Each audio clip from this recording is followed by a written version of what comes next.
Salut l'équipe, nous sommes le lundi 22 mai et aujourd'hui on va faire l'étude fondamentale de la crypto-monnaie PP. Le projet PP a vu le jour en avril 2023 et pour une fois, je tiens à te dire qu'au niveau fondamental, j'ai pas eu besoin de chercher énormément. Même si cette crypto-monnaie est toute nouvelle, ça fait longtemps que le phénomène PP existe. Matt Fury, dessinateur de BD californien, crée en 2005 le personnage Pépé la grenouille dans sa bande dessinée Boys Club. Les amateurs de BD ont tout de suite kiffé ce personnage. Il fume du cannabis, il est assez nonchalant et le mème de Pépé devient viral sur la plateforme 4chan et même utilisé par des personnages de notoriété comme Nicki Minaj. Et un film documentaire sur la création de Pépé la grenouille est sorti en 2020 et a même été récompensé comme le meilleur documentaire au festival du film Sundance. Wait until we hear the message that it has to say. So how did you pick the name Pepe the Frog? It sounded like pee-pee. To go pee-pee.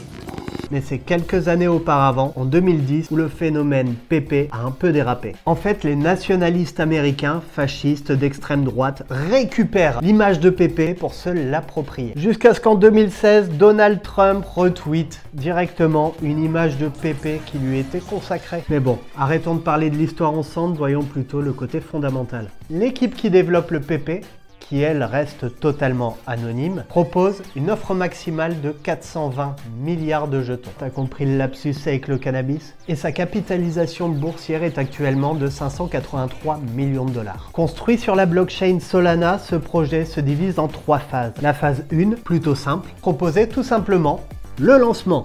Ensuite, se faire lister sur CoinGecko et CoinMarketCap, comptabiliser plus de 1000 holders et devenir viral sur Twitter. J'avoue qu'au niveau fondamental, on a connu mieux. La phase 2 est tout aussi pourrie. Partenariat communautaire, une newsletter avec le PP Times, création d'un Discord privé, PP Palace pour les holders. Il faut savoir que les informations sont encore à venir sur ce point et comptabiliser plus de 10 000 holders de PP. La phase 3, qui pour habituellement la plupart des projets est l'objectif à atteindre, chez PP, il n'y a pas grand chose. On va vous proposer un PP Merc, une académie PP, plus de 100 000 holders et la consécration ultime de ce projet serait de devenir roi des mèmes. Le but de cette phase 3 va aussi être de créer un exchange décentralisé sur la norme Solana Token 2022. Ce programme définit une implantation commune pour les jetons fongibles et les NFT. Mais l'équipe étudie surtout l'intégration de trading sur marge, de stop loss, d'ordre limite, de protocole de prêt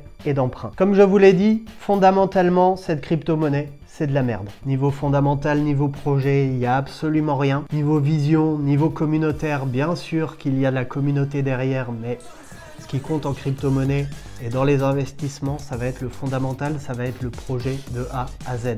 Trouver une solution pour un problème qui existe actuellement. Et le projet PP n'en propose aucune. Maintenant, le seul conseil que je peux vous donner par rapport à cette crypto-monnaie, ça va être très simple, n'investissez pas dessus. On investit sur des projets qui vont être encore présents dans 5-10 ans et non pas sur des projets sans aucun fondamental, sans aucune mécanique de fonctionnement, mais surtout sur un projet qui ne fonctionne que grâce au buzz et à sa communauté. On a déjà connu des projets pareils, tels que le Shiba, tels que le Doge, et tous ces projets ont une durée de vie limitée. Et c'est pour ça que je vais te conseiller, toi, si tu veux investir sur crypto, de ne pas investir sur cette crypto-monnaie. Trader cette crypto, pourquoi pas, mais investir dessus, ne le fais pas. Et je vous vois tous venir à me dire oui, le Doge, le Shiba ont déjà fait leurs preuves, le PP aussi, ça a déjà rendu des gens millionnaires. Ok là-dessus, sauf que les personnes ayant réussi à tirer de beaux bénéfices sur ce projet sont les early adopters. Bref, pour tout ce qui est fondamental, c'est bullshit. Zéro. J'espère que cette vidéo t'aura plu. J'imagine que je vais avoir pas mal de commentaires pas trop sympathiques en vue de la communauté énorme que développe ce projet. Et sachez que mon but, c'est simplement de l'éducation.